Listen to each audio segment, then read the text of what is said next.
Hey you guys, so today I will be showing you how I did passion twist on my good friend's hair. First I just rubber band her hair off. She does have relaxed hair, and then I take 2 pieces of the freetress waterwave hair. I think this is 22 inches, and I just crochet it in underneath the rubber band on each part, and I just go ahead and do that for all the sections that I have rubber band. I usually go in rows, and then I crochet after I have rubber band her hair off.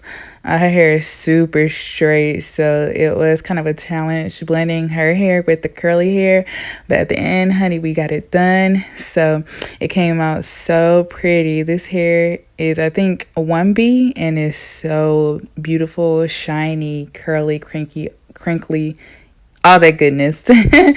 So you want to clip the rest of the crochet here out the way, but here I'm just showing you how I start the twist off. I just split her hair in half with the weave hair, and I tighten it.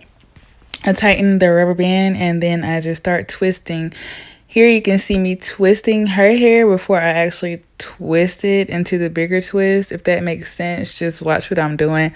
But yeah, I'm just twisting it and then twisting it into a bigger twist, as you can see. If you go watch my Marley twist video, then you'll see how I am twisting right here to blend her hair in with the weave. You just don't do a regular twist while you're twisting her hair. You have to, kind of twist your wrist and then twist it into the weave. I don't know, it's kind of difficult to explain, but I'm trying.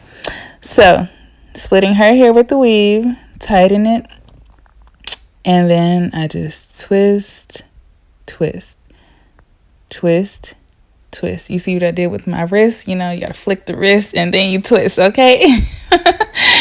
And so I'm just going to do that until her hair runs out. And at the end, where her hair is running out, I just add some product. I think I'm using Loc'n Twist Gel. But yeah, I hope you guys enjoy. Please like, comment, and subscribe. And leave any comments below that you have for me, and I will respond. Thank you for watching. Bye.